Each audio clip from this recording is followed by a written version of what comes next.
Aí, gente, aqui, ó, dois carros aqui, próximo do centro de Santo Agostinho, ó, viraram.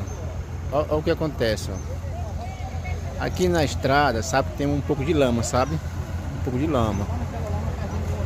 Aí, um ia e outro vinha. Aí os dois carros escorregaram, ó. Quando você vê na estrada lama ou de carro de moto, não vai ultrapassar em alta velocidade. O que aconteceu? Os carros foi passando para outro na lama, escorregaram, sabe?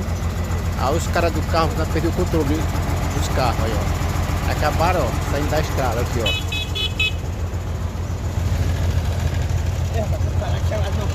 Olha aqui, ó. Deu o resultado, ó. Não foi passar por outro, né, na lama. Aí derrapou, ó. Agora eu entendi, agora eu entendi. Aí, Porque tô dizendo que o carro vinha dali, aí tinha como perder. Agora daqui tá certo.